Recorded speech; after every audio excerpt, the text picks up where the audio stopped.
Hello, everybody. Welcome back to a brand new episode of the Up-Beet Dietitians podcast.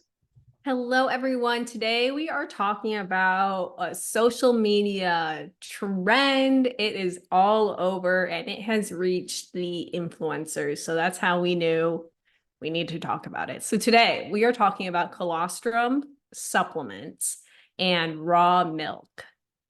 Two very interesting topics, and wellness culture has gotten their little claws into. And we're going to kind of talk about what the what colostrum is, why people are drinking raw milk, and should you be doing both of these or either of these.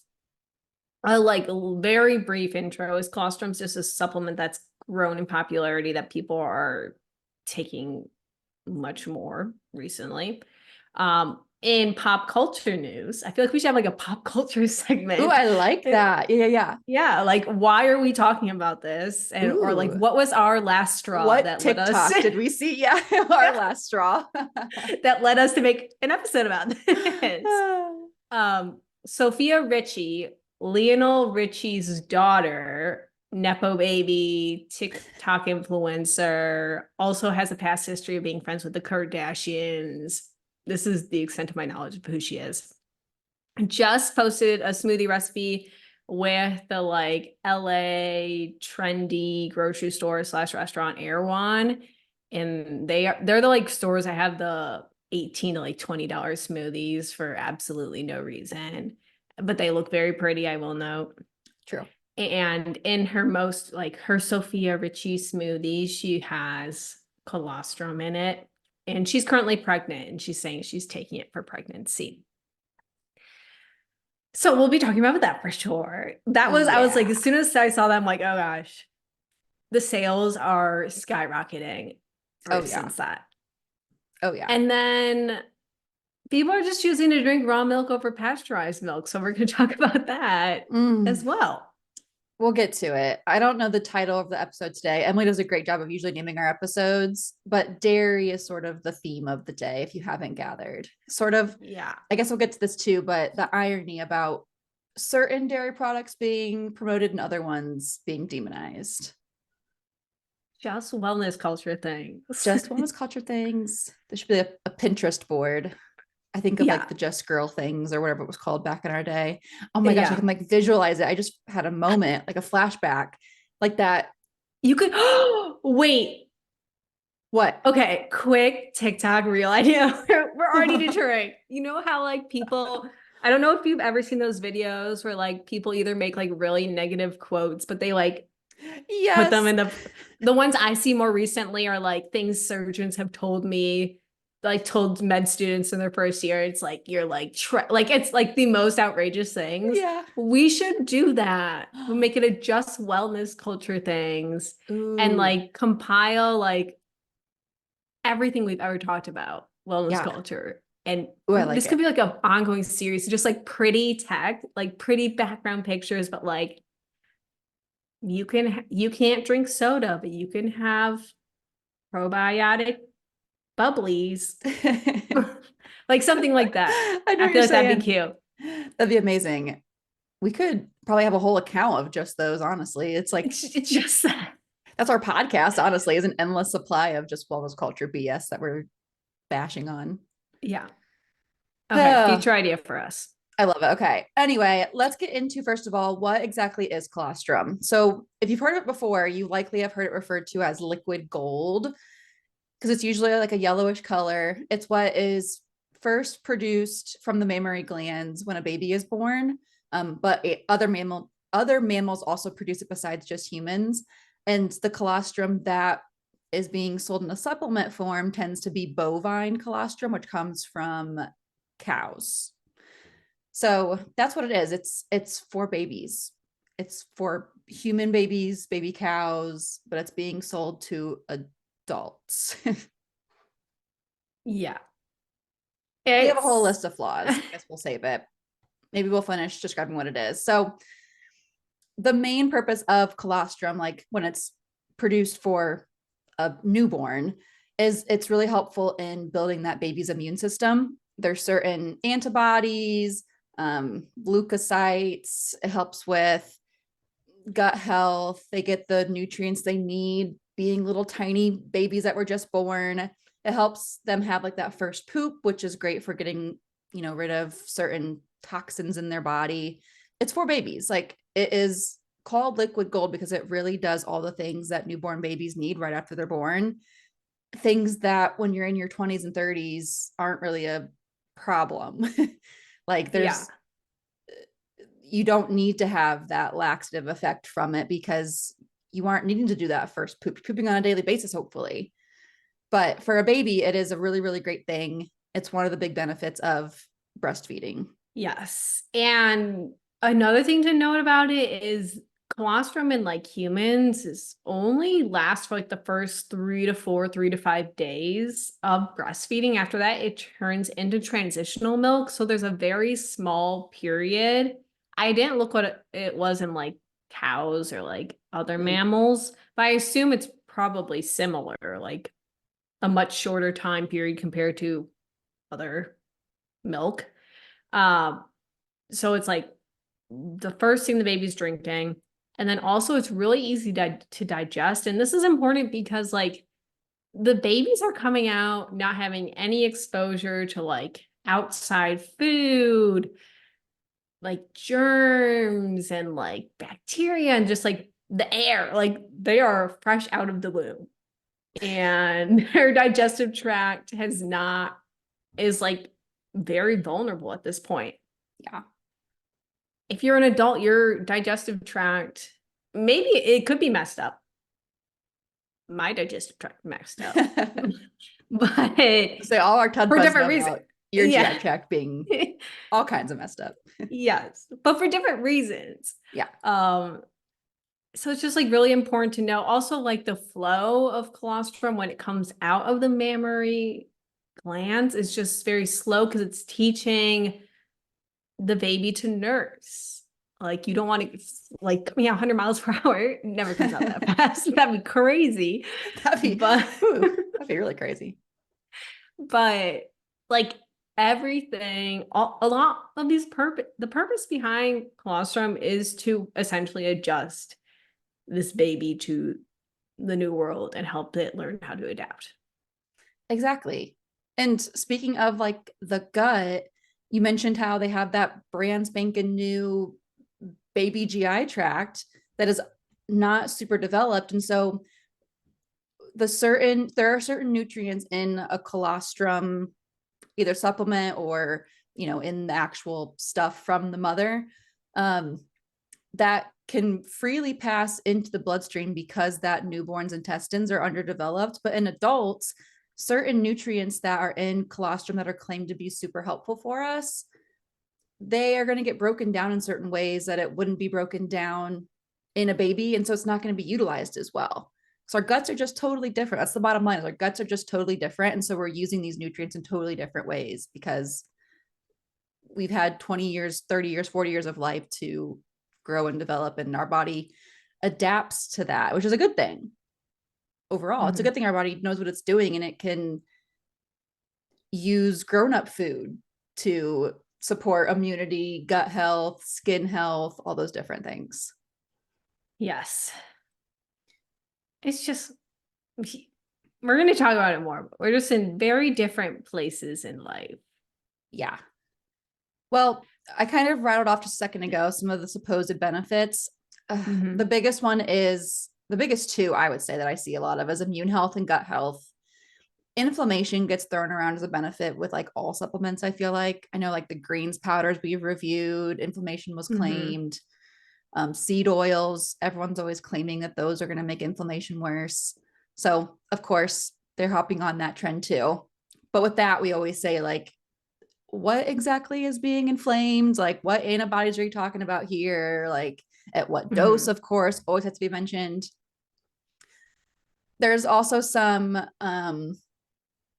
benefit claimed for athletic performance, so muscle recovery and enhanced performance during sport or weightlifting or whatever, skin health, and then some claims for even like clinical benefits like sepsis, respiratory infections, things like that.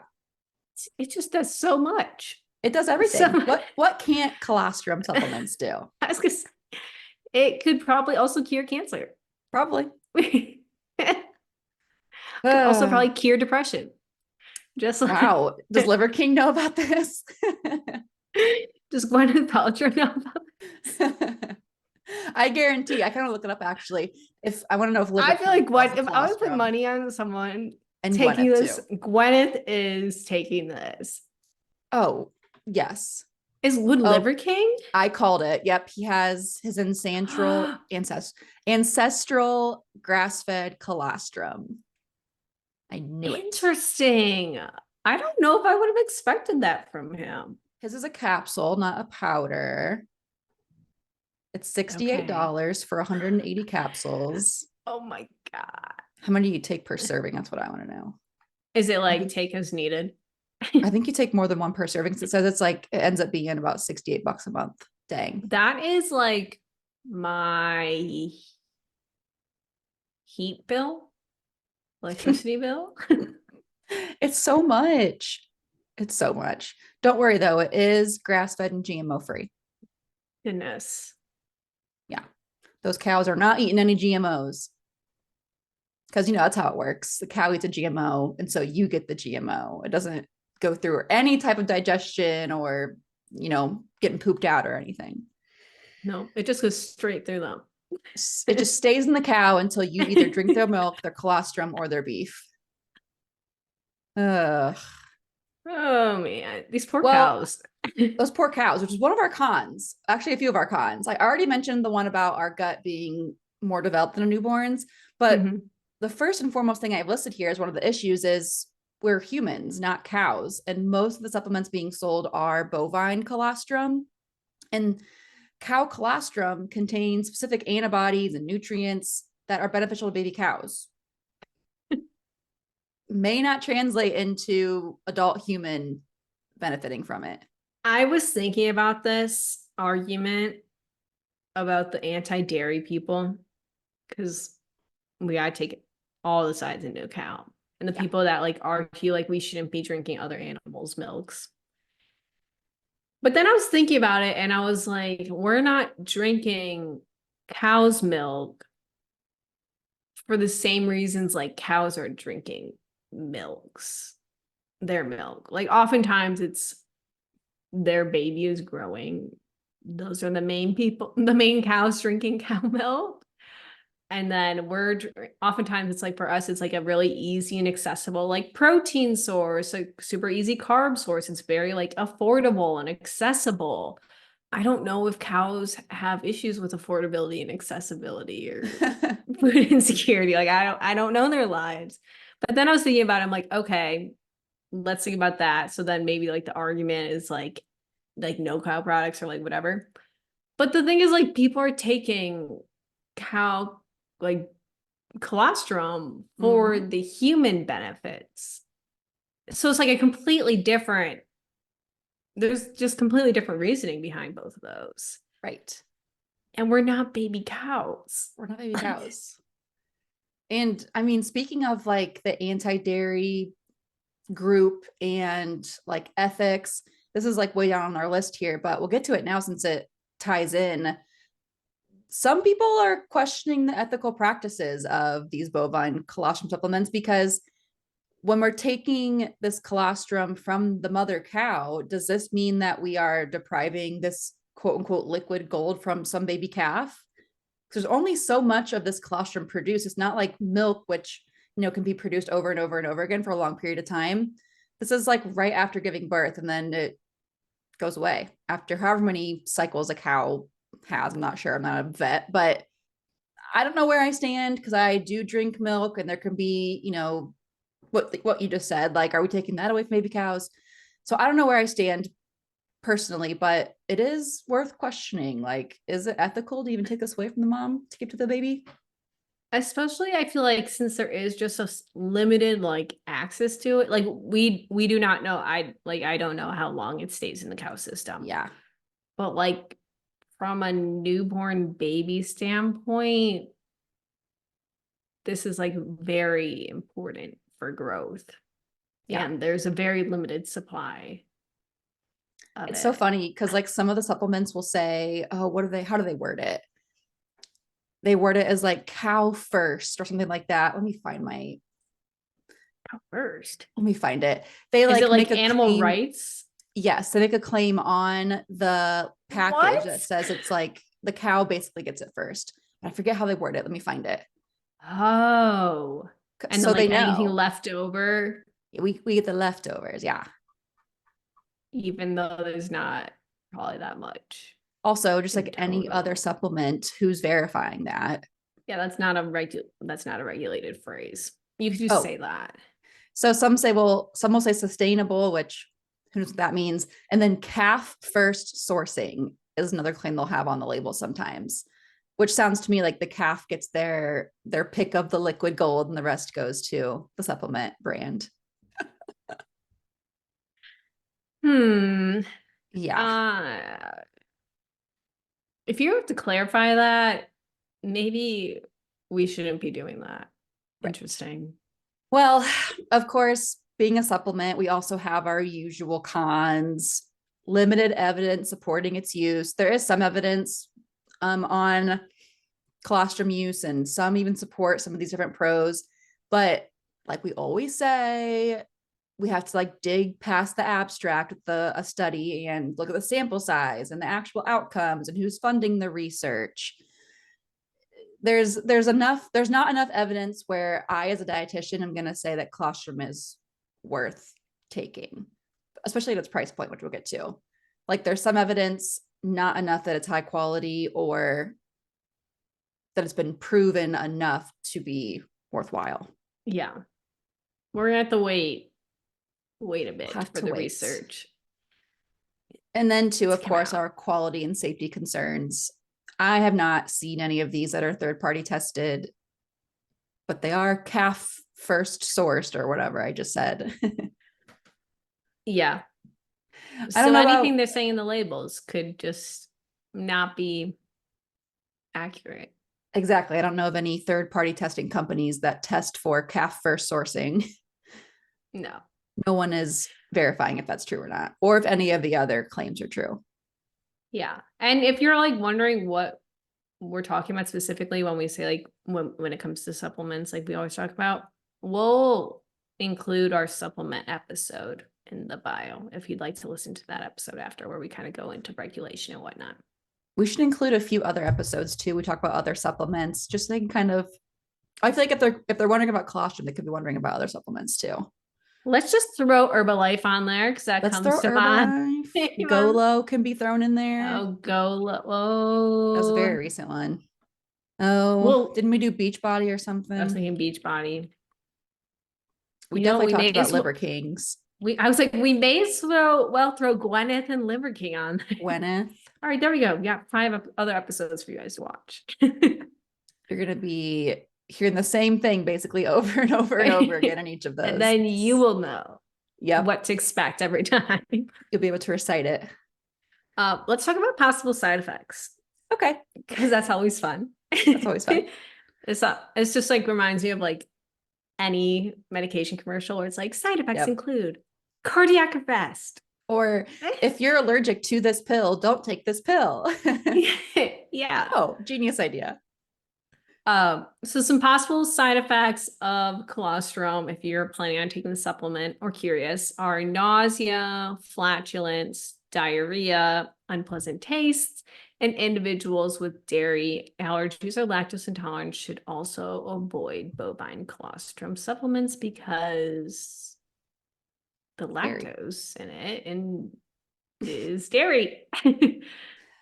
The irony. So it's interesting how dairy is perceived in this world. I know. We'll get to it. We're kind of hinting, but we'll talk more about the irony here. Yeah. One last con we've kind of touched on already, but of course the high price tag. Let me pull up what is the name of that the big brand I always hear The one with the about. cow on the face. There's Miracle Moo, which is the TikTok one, and then Oh, okay, that's fun. Armra. Armra seems to be like the fancier one that like the Armra. rich wellness people get to take. Oh my gosh. Armra. So Armra is $110 Oh, this for, just looks bougie. it's so bougie, This like the pictures. for Wow. 120 servings. So less 120 than a buck a servings. serving, which honestly is better than some brands. Yeah. Miracle Moo is the other one. It even says like #1 most recommended on TikTok on the label, which just goes to show that you can put anything you want on a supplement label. Yeah. Interesting. That's crazy. How much does this one cost? Of course, you have to like scroll through 30 different things before you even get to the price. So one tub of Miracle Moo is $60. How many servings is this? It like won't show me the nutrition facts. Red flag. Wow. All right. Well, I'm not doing that. It's expensive. It's all you need to know. It's like not even Yeah. letting me see it, which is again a red flag. If they're not making this information accessible, scary stuff. The fact that it says TikTok on it just looks so weird. The only thing I've ever seen with TikTok like on it is books, where it's like Yeah. this was in book talk, but I'm like, this is a book. Like that's okay. Right. This is Right. a health supplement. With side effects potentially, and a much higher price tag than a book. Yes. Ugh. So all in all, we don't recommend colostrum. If Yeah. you haven't caught in that. The side effects aren't that intense, and they may not even happen at all.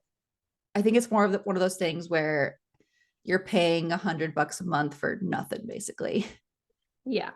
And like you don't know what's in it. If you have a like food allergy, you don't really know what's in it because we have not found one that's third party tested at this time. And it's just like one of those like all-in-one miracle supplements. If they claim to do that many everything. things, yeah. It's like if you take a vitamin D supplement, you know it's supporting your vitamin D levels in your body. That's what it does, period. But like with this, it claims to do so many drastic things. They're also vague too. It's like gut health, immune health. Like what Your exactly athletic about the gut? performance. Right. Like, it's just interesting. Interesting things. Well, along with colostrum, wellness culture is also very big on raw milk right now. Emily and I were just talking today about doing an episode, spoiler alert, on crunchy mom talk, because that is a lot of where the raw milk stuff is coming from. Mm-hmm. But let's talk about that specifically, shall we? Let's talk about it. So it's like the raw milk versus pasteurized milk argument. A little history lesson. Milk pasteurization was developed to essentially from like a food safety standpoint. It's a process of heating milk where it's high enough in temperature for long enough time to destroy or deactivate organisms enzymes that can contribute or spoil food or increase risk of disease. And it's been around since the 1800s, so 200 plus years at this point. And some specific germs that are very dangerous in raw milk that pasteurization has helped manage are E. coli, you're about to Listeria. I was about to say Listeria. Oh no. Salmonella. I think Brucella, Campylobacter, and Cryptosporidium. Nice. There we go. I had to slow myself down or else it would get crazy. But you definitely at least sort of like E. coli, Listeria, and Salmonella. Yeah. And Listeria right now pasteurization especially has been yes, a lot. I'm really glad people have the food safety basics in their brain about it. Because I've seen a lot whenever raw milk gets brought up, I see it in the comment sections where it's like, are we just going to forget about it? Like Listeria. Right. We're just going to pretend that's not a thing. And should we just say it? The pregnant mom dietitian who is drinking raw milk. We don't claim her. Sarah Grace Mack. I don't think she's ever Ooh, coming we're on this. name dropping. We're senior dietitians now, as we've been That's true. practicing for a solid 3-4 years. I don't think she would have any intention of coming on here unless, I don't know, maybe she has a 180. But I will note she used to be very like we were talking about this. Like at one point, we followed her like years ago, and it was Yeah. because she was in the intuitive eating space.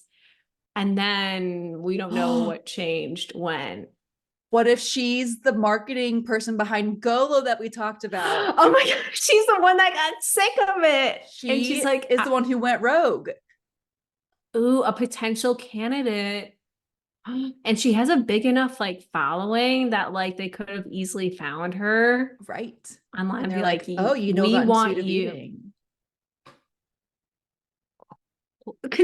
We're spreading rumors. I know this is all a conspiracy. Please do not think this is true. It probably actually No, isn't.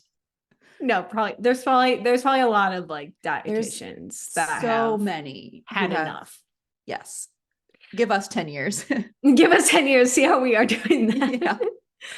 But Sarah made this TikTok, and we're specifically bringing her up because she is a dietitian, and she like, Hannah, I don't know if, do you ever see the whole video, or did Yeah. it get taken? Okay, good. Yeah. I'm I glad. saw the whole thing. Because I was like, by the time I DM'd it to you and I looked back, she took it down. I was like, oh, Yeah. I'm glad you saw it. I But forget she how I like, did. If I like, it wasn't on my For You page because my For You page knows better than that. But I saw the whole thing. Yeah, I did. yeah. But essentially, she did this like, I'm a crunchy mom, something. I'm gonna drink raw milk while I'm pregnant, essentially. It was like all these like very wellness culture things. And when I watched it, I was like, dang, we lost another one. But we bring up her because she's a dietitian one. She has a code of ethics to follow that we also follow, that she apparently does not want to follow, about promoting evidence-based information that's not harmful. She had to pass food safety 101. She knows about listeria. But anyway, there's like also so many like crunchy mom wellness moms that are drinking raw milk, and a lot of them are like, or it's related to pregnancy, which is like very concerning to me. That's like the main group who shouldn't be drinking it. Of anyone else, like that's the most unsafe group to be drinking it. Yeah, like your body is like immunocompromised because you are growing a human being, and Right. your human being is very susceptible to getting sick. It's honestly, it's selfish. It, I like don't understand any of the rationale.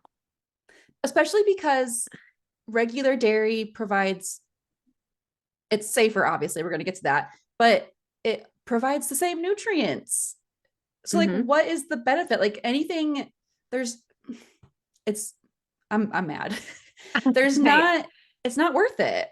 Like you get the same benefits from regular milk with the same people who are demonizing the milk that's cheaper and more accessible. Yep. Even though it's the safer option. Yeah, like with less risk of getting sick, and pasteurization has like almost essentially eliminated scarlet fever, tuberculosis, and typhoid from foodborne illnesses. Why? Like people are no longer dying at 35, 40 years old. They are living Thanks to like double that. pasteurization. Yeah. And changes in our food so that these foodborne illnesses and like things we've learned over time because of science help us live longer. It's just like anytime, and this is like your next bullet point, like anytime people bring up like how our ancestors ate or like what they were doing health wise, like, yeah, they were doing that, but let's look at their like longevity of life. And Like they also were like dead by 40. doesn't apply to everybody. Also, like just because your great grandma drank raw milk and happened to survive doesn't mean that everyone else's family did that. I put in the notes, your great grandma also didn't wash her hands. And now we know to wash our hands on a regular basis. Yeah. It's crazy. I mean, I don't even know if we know that. Honestly, I don't know if we know that because I of mean, yeah, that's true. COVID and where we I learned feel a like lot of we people know don't know how that. We just to. don't practice it. Kind of like this. Like we know to Yeah. not drink raw milk, but we're going to do it anyway because capitalism and wellness culture. Yeah. It's just crazy to me. It's I'm like, why? No, like I kind of like I know some of the reasons why their ancestors and gut health and the food, big probiotics. food and big dairy, even Right. though they're still eating dairy. That's the part that gets me the most mad is like eat whatever you want, drink whatever you want, but you can't in the same breath demonize the more accessible option when it's providing the exact same nutrition. Yeah. Maybe less, I don't know what exactly gets removed that would be promoting gut health and such Mhm. in raw milk, but at the risk, it's just not worth it. It's just crazy. It's so crazy. Well, we So like to crazy. provide resources and Hmm. we included a website where if you do want to know where your milk comes from, because it also has the other benefit that they claim is it's, exactly where it comes from, the farmer, it just feels more, I don't know what the word is to describe that. You just can trust that it's coming from a good source, I guess, is another claim that they make with choosing their own milk. So you usually have to like go out of their way to like, they have a milk dealer, like that whole thing. Hmm. But if you get regular old store-bought milk like the rest of us do, like Emily and I do, Us peasants. yeah, you can go to whereismymilkfrom.com. There's a little code on your carton of milk. You can put it in that website and it will tell you where your milk is from. And it usually is pretty local. Milk, it doesn't make sense for it to travel a long distance. So it's usually coming from within the state, maybe the next state over. There's going to be dairy farms pretty close to almost everywhere in the United States. So it's not going to go from too far, which is another thing that with the raw milk, like just because you got it from the same zip code doesn't mean that it's better for you. Oh, yeah. Yeah. I It's fine. truthfully have not researched this a whole lot until we planned out this episode. So if you do want to learn more about like pasteurization and the raw milk dietitian debacle, go check out Food Science Babe and Andy Does Healthy, who we had on the podcast a while back. Both Yeah. talk about this a lot more in detail and debunk all of the ridiculous comments that they get about this whole thing. And we'll include their names in the bio as well if you want to go Yeah. there. So, all in all, we've talked about this like kind of throughout, but the entire like laughable Laughs we don't cry. like content and irony of all this is like the people who are promoting colostrum supplements and raw milk are also the same people who are saying like telling you not to drink dairy because it's inflammatory and you should only eat quote unquote unprocessed foods when all supplements are processed Very processed. and both raw milk and colostrum have dairy in it. But But but they there, make inflammation better. They reduce inflammation, unlike regular milk, which evidently causes inflammation. It's always so ironic. I think ironic and irony is the best way to describe this. There's just so many examples of this that we've described in so many episodes. Like it's just so easy when you know what to look for to point out all the different ironic things. yes, Ugh, it's crazy. it's crazy. Well, hopefully you guys got the gist. I feel like going into this, once again, you probably knew exactly what we were going to say. Oh, it's Yeah. not third party tested. It's expensive. It's not evidence based. Yeah, wellness culture prevails. And there's always something new. Another win for wellness culture today. Yeah. And a loss for science. A loss for science. Poor science. It's okay. Maybe they'll do research on this and then we can return to it and be like, here's our research based things on what's going on. Right now, there just is no research because scientists did not think people would be encouraging drinking colostrum or I would have consuming never colostrum from thought. cows. When we first started this podcast, I would have never guessed that we were talking about colostrum for an episode, unless we're That, discussing like, breastfeeding or something. I was gonna say that's something I left behind in life cycle nutrition. I don't work with babies. You don't work with babies or breastfeeding mothers. I don't either. I avoided I it at know all I do costs, not. honestly. Same. And I left that piece of information way back there. Yeah, here we are. It's getting applied to the general public. Mm-hmm. And the crunchy moms, I tell you, I dared to make a single video about crunchy moms. You're My right. comments are rough. I'll share that when we get to our crunchy mom episode, but Yeah, that's gonna be. I I'm tread excited for lightly. that episode, but at least we'll be together and we can take them on together. We take them on together. It's hard because I guess we'll get to this then, but we're not moms. Yes. So we have to come from a sciencey standpoint, professional Yeah. standpoint, medical professional. Still, there's just like certain things that even if you're not a mom, Like, you should know not to do to your child. yeah. Yeah. I will. Okay, I'm gonna say this for that episode because I will note one thing because I saw one argument that I'm like, yeah, because like the biggest argument is you can't quote about like you can't comment on someone's parenting style if you're not a parent. But then I saw someone say like, yeah, but we were all kids at one point and we were like reflections, like we It's true. dealt with the parenting, so we still know something. So I'm like, okay. As soon as I saw that, I'm like, yes, I feel validated. That's good. And we're oldest daughters too.